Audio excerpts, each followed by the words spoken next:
My daughter kept getting sick. Then a doctor's shocking discovery exposed the monster in our family, and then I. The warm light from the kitchen window spilled onto the porch as I stood outside for a moment, breathing in the cool evening air before heading inside. From the living room, I could hear the hum of the television, the soft clinking of dishes as Mark loaded the dishwasher, and the quiet rustling of pages turning as Chloe read her book. The house felt peaceful, safe, the way I had always wanted it to be. If someone had told me 10 years ago that I would find myself here, with a loving husband, a bright and happy daughter, and a home that felt warm even on the coldest nights, I would have struggled to believe it. Chloe had always been the center of my world. She was 10 now, growing faster than I could keep up with, though she still had the same bright eyes she did when she was a baby. I never imagined raising her alone, but that was how things turned out after Eric, my ex-husband, let the weight of his failures pull him under. He had been a good man once, a caring father in the beginning, but life hadn't been kind to him. He lost his job when Chloe was still a toddler, and instead of finding a way forward, he turned to alcohol. At first, I tried to understand, to help him through it, to be the support he needed, but love doesn't cure addiction, and no matter how hard I fought for our family, he fought harder for the bottle. When he started disappearing for days at a time, showing up with the stink of whiskey clinging to his clothes, I knew I had to let go. The divorce wasn't messy, just unbearably sad. He didn't even fight for custody. He just let us go. For a long time after that, I thought I would spend my life focusing only on Chloe, giving her the stability I had always wanted for her, and keeping her world steady. Then I met Mark. He came into my life when I least expected it, appearing as the project manager for the hospital's expansion, walking through the hallways with a quiet confidence that immediately drew my attention. He wasn't like Eric. Where Eric had been impulsive and restless, Mark was steady, deliberate, the kind of man who made decisions with both feet on the ground. He had an easy way of making people feel safe around him, and before I even realized it, I had let him into my life. He wasn't just interested in me. He cared about Chloe from the very beginning, making sure she felt included in every moment we spent together. When we got married 3 years ago, Chloe had already started calling him Dad. He never forced it, never asked for it. It was something that happened naturally, something that grew between them in a way that made my heart ache with gratitude. If anyone had asked me back then whether I thought anything could come between us, I would have laughed at the idea. I should have paid more attention. Mark had a sister, Victoria. She was only a few years older than him, but carried herself like someone who had lived a harder life, even though, by all appearances, she had everything she could ever want. She and her husband, Nathan, lived in one of those houses you only saw in magazines, too big for just the two of them, with spotless furniture that looked like no one had ever actually sat on it. Unlike Mark, who built his life with his own hands, Victoria had married into wealth, stepping into a world of quiet luxury that she never quite seemed comfortable in. She and I had always been polite to each other, but there was something in her eyes whenever she looked at me that made my skin crawl.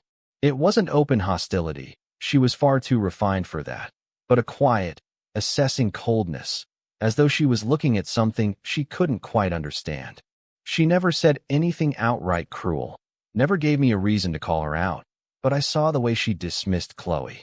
She would give her tight, rehearsed smiles, offer her gifts that felt impersonal, and respond to her enthusiasm with vague acknowledgments. Mark, ever the optimist, brushed it off as just her personality. She's always been reserved, he would say whenever I brought it up. She doesn't mean anything by it. For a long time, I convinced myself that he was right. Then, suddenly, Victoria changed. It started small. She began coming over more often, calling Mark just to chat, finding reasons to stop by even when she had no real reason to be there. Then she started bringing things for Chloe, homemade cookies, cupcakes with delicate frosting, little treats that were always presented with a soft, almost hesitant smile. Chloe, being the sweet child she was, accepted them without hesitation, happy that her aunt was finally paying attention to her. I told myself that this was a good thing, that Victoria was finally making an effort to be part of Chloe's life, that maybe she had realized how distant she had been and was trying to make up for lost time. I wanted to believe that. Mark was thrilled. See, he said one evening after Victoria had left. She's finally warming up to Chloe. I knew she just needed time. Maybe she did. But something about it didn't sit right with me. One evening, while I was tidying up the kitchen after dinner, I caught Victoria watching Chloe with an expression I couldn't quite read. It wasn't affection, not in the way you would expect from someone who had finally bonded with their niece. It was something else, something sharper, something darker. It was only for a second, just the briefest flicker before she smoothed her features into a warm smile and handed Chloe a glass of fresh juice. I told myself I was imagining things. I told myself that I was being overprotective, that I needed to let go of the past and trust that people could change. I should have trusted my instincts. The first time Chloe woke up complaining of a headache, I didn't think much of it. Kids get sick all the time. She didn't have a fever, so I let her rest, made sure she stayed hydrated, and figured she'd be fine by morning. She wasn't. By the second day, she was paler than usual, her energy drained. By the third, she started complaining that her head felt like it was splitting open. I took her to the pediatrician, expecting the usual reassurance, but Dr. Roberts looked puzzled. I don't see any signs of infection, he said as he checked her over. No fever, no congestion. Is there any stress at school? She loved school. She had plenty of friends. There was no reason for her to be struggling emotionally. Sometimes children get headaches without a clear cause, he said gently, handing me a prescription for a mild pain reliever. Keep an eye on her. If it gets worse, bring her back. It got worse. One morning, Chloe stood up from the breakfast table, blinked in confusion, and suddenly collapsed. The chair scraped against the floor as I lunged forward, catching her before she could hit the ground. Her body was trembling, her skin cold beneath my hands. Mark was already grabbing his car keys. We're going to the hospital, he said, his voice tight with fear. I nodded, scooping Chloe up in my arms, my heart pounding against my ribs. Somewhere deep in my gut, I knew something was very, very wrong.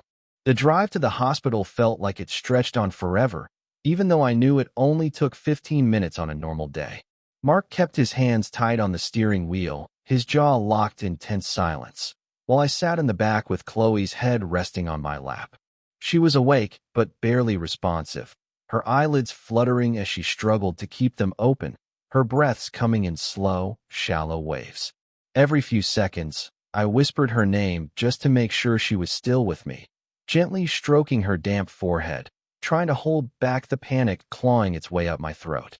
By the time we arrived, the emergency room was already busy, filled with the usual chaos of crying children, exhausted parents, and the constant shuffle of nurses and doctors moving from one crisis to the next. I barely had to explain what was happening before a nurse rushed us into an examination room, recognizing the urgency of Chloe's condition just by looking at her.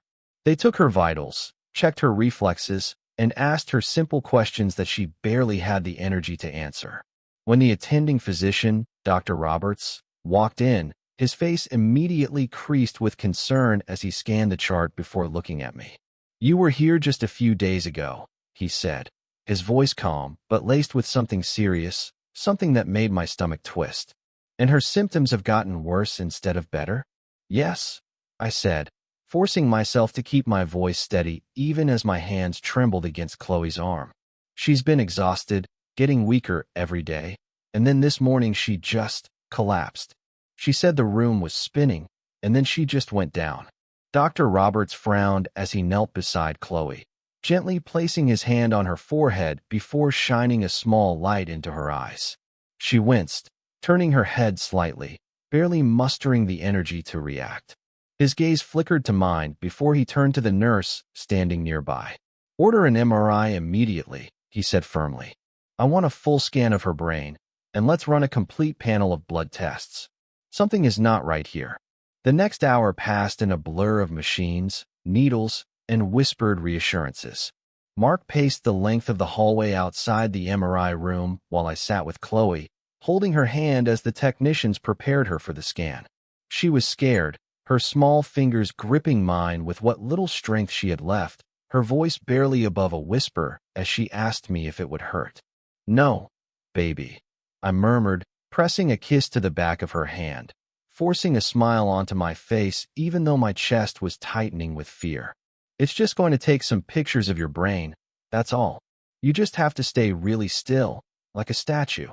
She nodded slowly, her lashes fluttering against her pale cheeks as she swallowed hard. Like a brave statue. The bravest one, I whispered, squeezing her fingers before stepping back so the scan could begin. I had seen plenty of MRI scans before. Working as a nurse, I was familiar with how they looked, how the soft, glowing images of the brain were supposed to appear clean and symmetrical. But when Dr. Roberts called us into the viewing room and pointed to the screen, my heart dropped straight into my stomach. There was something there, something wrong. A shadow that shouldn't be there. Dr. Roberts exhaled slowly, crossing his arms as he studied the screen, his expression grim. There's an abnormal accumulation of chemicals in her brain, he said, his voice quiet but weighted. This isn't a natural occurrence. Something has been introduced into her system over an extended period of time. I blinked, barely able to process what he was saying, my hands clenching into fists at my sides as a dull ringing filled my ears. Introduced, I repeated, my voice hoarse. You mean? Dr. Roberts turned to look at me, his eyes full of something that made me feel like the floor had been ripped out from beneath me. Someone has been poisoning your daughter, he said. For a long moment, the words didn't make sense. They just hung there, floating between us, impossible to grasp, impossible to accept. I opened my mouth, but nothing came out. My brain was still trying to shove the idea away, still trying to reject the very possibility that this was real. Mark's voice was sharp, cutting through the fog, clouding my thoughts. Poisoning, he said, his tone harsh and disbelieving. You're saying someone has been deliberately drugging Chloe? Dr. Roberts nodded, his face grim. The MRI suggests long-term exposure to a sedative-like substance. I've ordered blood tests to confirm, but I strongly suspect we'll find traces of benzodiazepines in her system. The air in the room felt too thin. My lungs felt like they weren't working properly, my chest constricting with something raw and unbearable. This wasn't an illness. This wasn't some random, unexplainable medical condition. This was an attack. Someone had done this to Chloe. Someone had been slowly poisoning my daughter. Mark sank down into one of the chairs, his hands tangled in his hair, his entire body tense with disbelief. But who would do that? He muttered, his voice barely audible. Who the hell would do something like that to a child? I felt sick. My stomach twisted violently, while rising in my throat as my mind raced through every possibility. Every person who had been around Chloe, every meal she had eaten, every drink she had sipped. The school, the babysitter, the neighbors, the family. The thought hit me so hard I physically staggered backward, my fingers gripping the edge of the table to steady myself. The gifts, the homemade snacks, the fresh juice. Victoria. The realization sent a sharp, electric jolt down my spine. The timeline, the symptoms, the sudden, unexplained change in her behavior. Everything aligned too perfectly to be a coincidence. Mark noticed the shift in my expression and immediately stood, his eyes searching mine. What is it? I swallowed hard, trying to steady my voice, but it still came out shaky. Victoria, I whispered. She's the only thing that changed. She started coming over more often, bringing Chloe food, drinks. She started acting different. Mark's face twisted in immediate denial, his hands balling into fists at his sides. No, he said, shaking his head. That doesn't make sense. She wouldn't do something like that. But I could see the crack in his conviction. I could see the doubt creeping in, sinking its claws into him just as deeply as it had into me. I didn't want to believe it either. But I felt it. Deep in my bones, deep in my gut, in that primal part of myself that knew when something was wrong. I took a slow, shaky breath, forcing myself to look at him. Then let's prove it, I said, my voice steel despite the tremor in my hands. We have security cameras in the house. Let's check the footage. Mark hesitated for a long moment, then exhaled sharply, nodding once.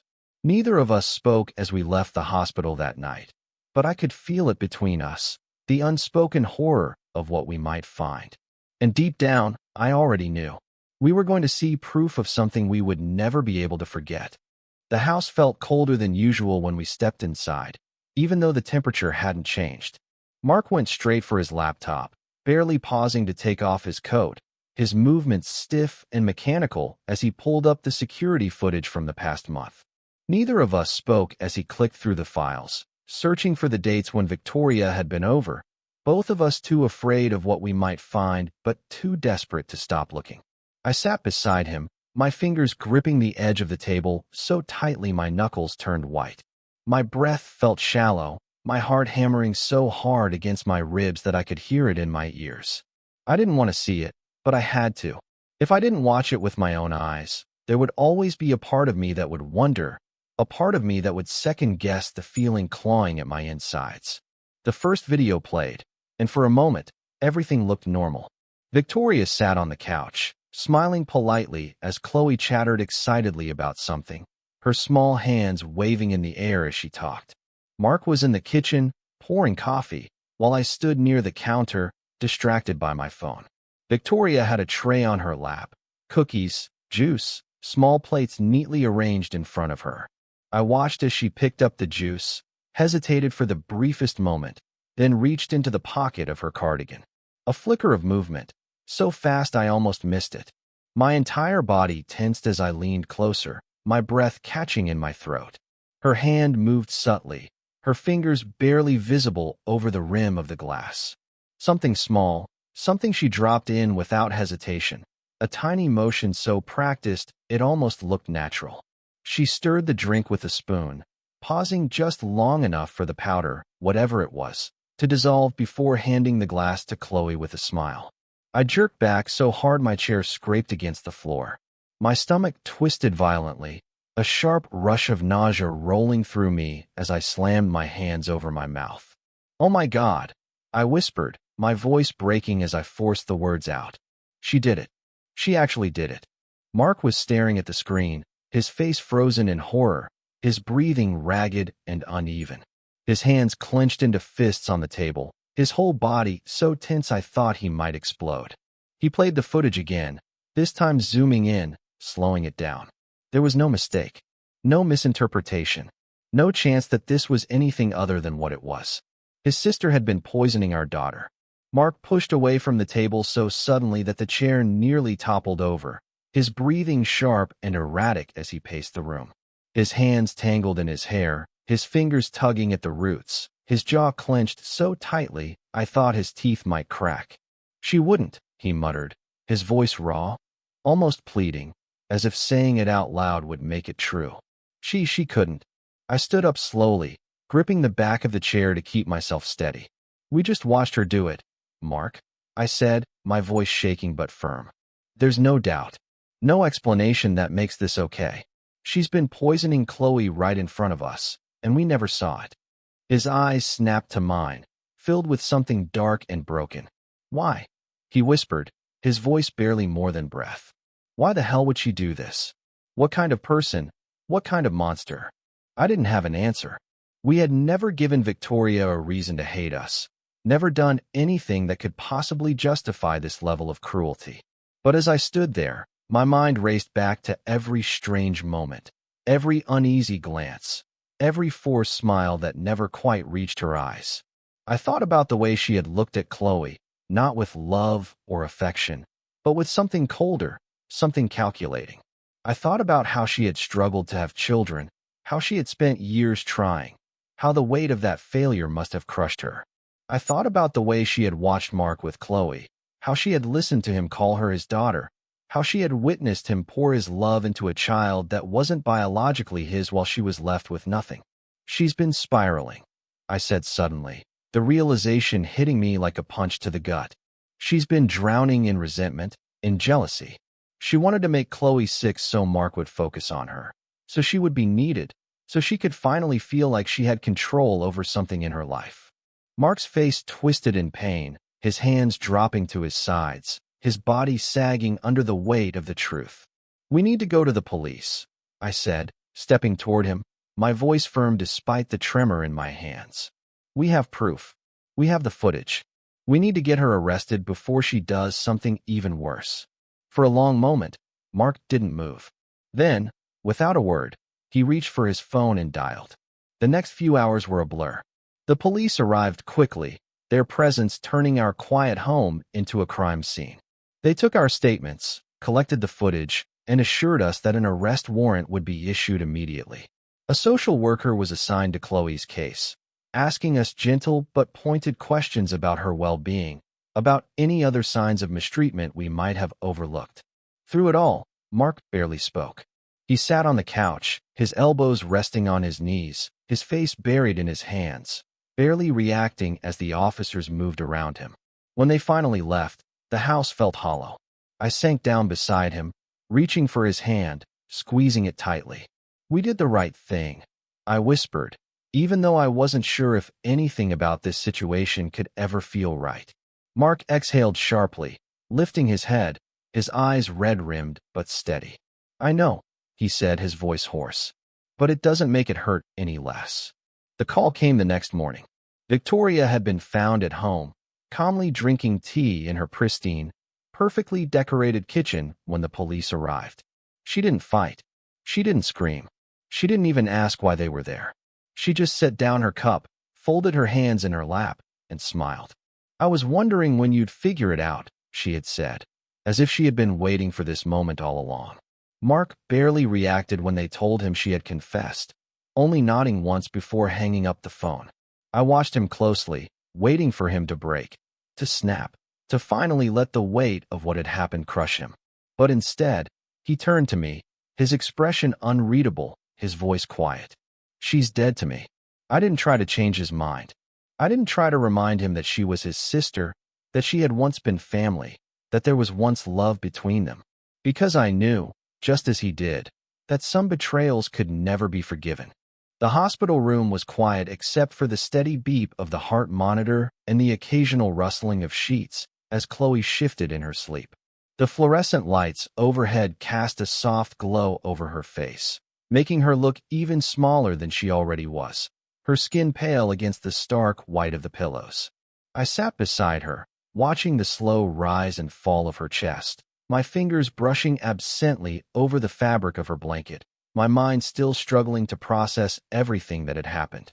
The past 24 hours had moved at a speed that felt completely unnatural, a blur of police statements, hospital tests, and conversations that didn't feel real no matter how many times I repeated them in my head. The doctor had assured me that Chloe's condition would improve now that the drug was leaving her system, that there was no permanent damage to her brain. But even with that reassurance, I couldn't shake the fear that gripped me so tightly I could barely breathe. She had trusted Victoria. She had accepted every homemade treat, every glass of juice, every carefully placed word of affection as if it were real, as if it meant something. She hadn't seen the danger hiding behind the smiles, hadn't sensed the way Victoria's kindness had been a performance, a carefully orchestrated lie meant to fulfill whatever sick, twisted need she had been feeding. I had missed it too. That was the part that ate away at me the most, the part that kept my stomach in knots even as I sat there, running my fingers over Chloe's hair, whispering silent apologies she would never hear. I had let my guard down, ignored my instincts, convinced myself that I was just being overprotective.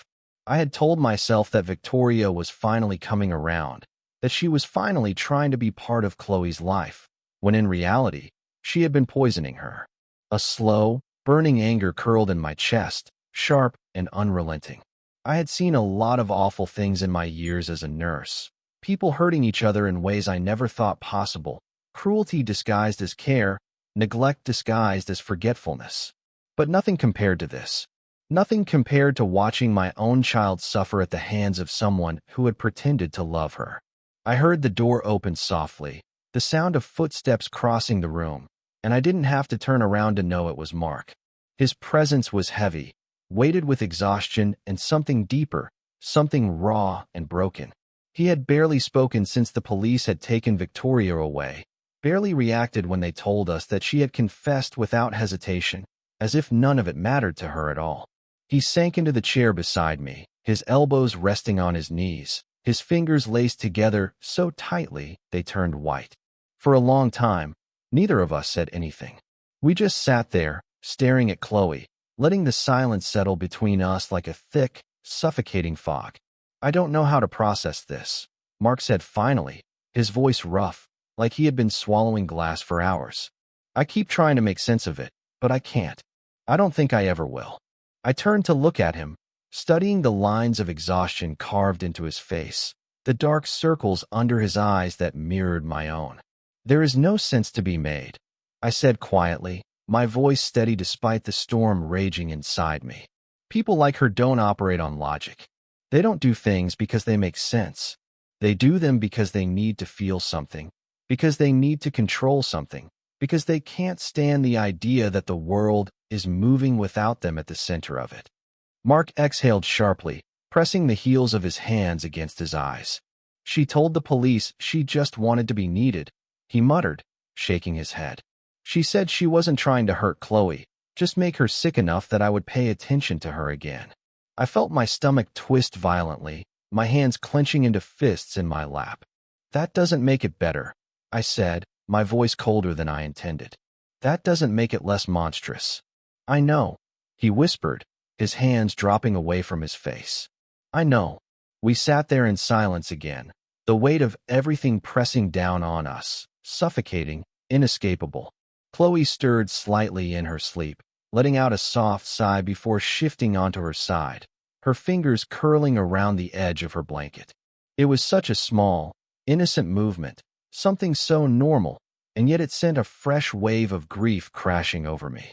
She was supposed to love her, I whispered, my voice barely audible.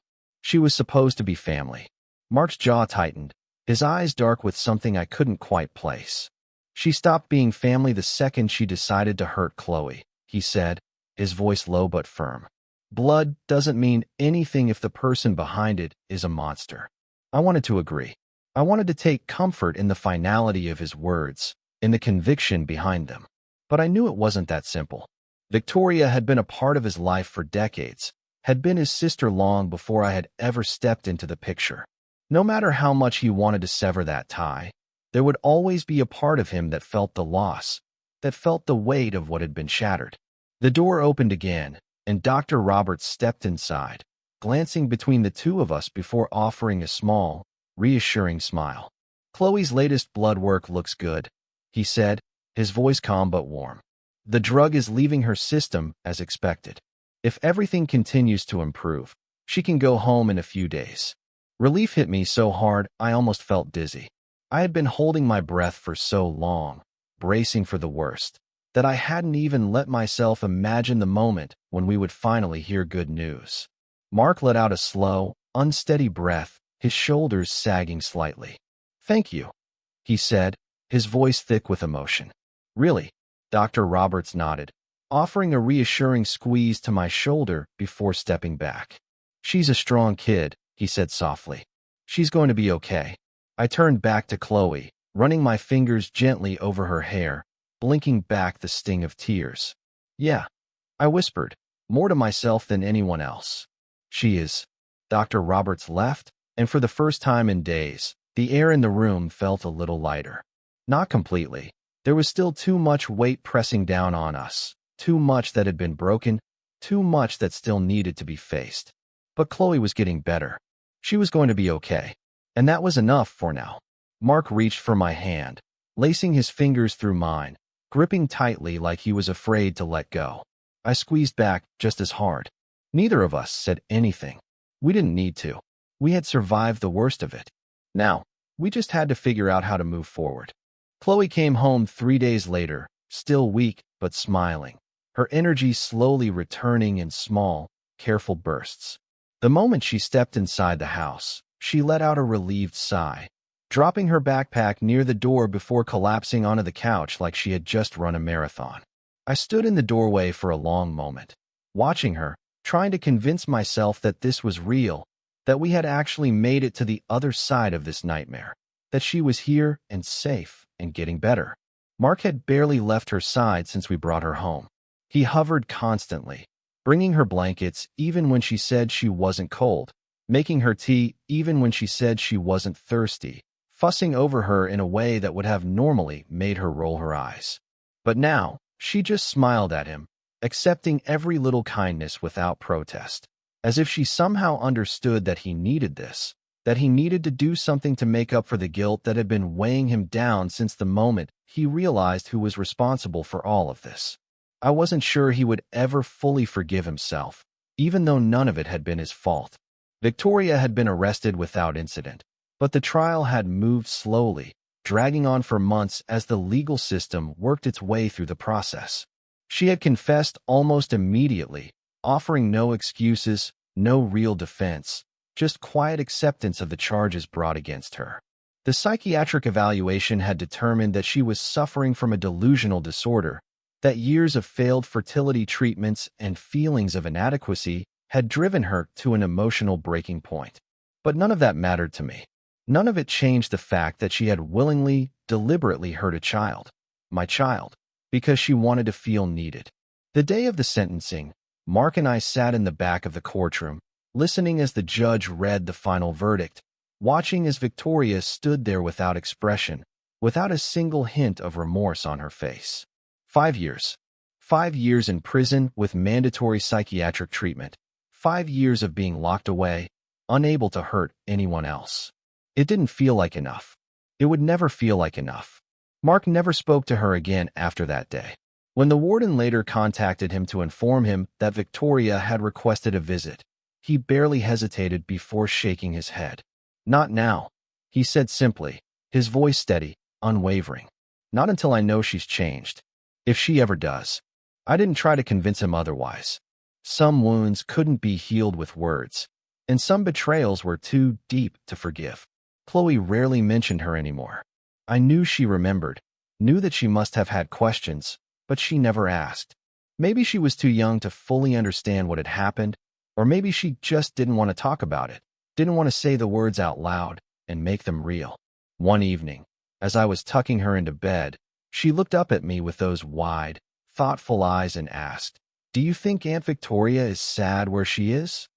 I hesitated, not wanting to lie, but also not wanting to fill her head with answers she wasn't ready for. "Maybe," I said finally, smoothing her hair away from her face. "But some people make choices that hurt others, and sometimes they have to live with the consequences of those choices." She seemed to think about that for a moment before nodding slowly, curling up under the blankets, her small fingers gripping the edge of the fabric. "I'm glad we're safe now," she murmured, her voice quiet, her eyes already drifting closed. I sat beside her for a long time that night, watching her sleep, my heart aching with a mixture of relief and grief, knowing that even though we had survived this, it would always be a part of us. 6 months passed, and life slowly settled back into something that felt normal, or at least as close to normal as it could be after everything that had happened. Chloe was thriving again, her energy back in full force, her laughter filling the house like music. But there were still moments, still small flashes of fear that crept up when I least expected them. If she so much as winced at a headache, if she ever seemed too tired after school, I felt my entire body go rigid, my mind spiraling back into that panic, that deep, suffocating fear that something was wrong again. Mark saw it too. He never said anything, never tried to tell me I was overreacting, but I could see the way he watched me when I hovered too long, the way he reached for my hand when I tensed up for no reason. He understood. He felt it too. One evening, as we sat on the back porch watching the sun set, he turned to me with a thoughtful expression, his fingers tapping absently against the armrest of his chair. "I've been thinking about something," he said, his voice careful, measured. I glanced at him, raising an eyebrow. "That sounds ominous." He let out a soft chuckle before shaking his head. "No, nothing bad. Just something I wanted to talk to you about. I've been thinking about adoption."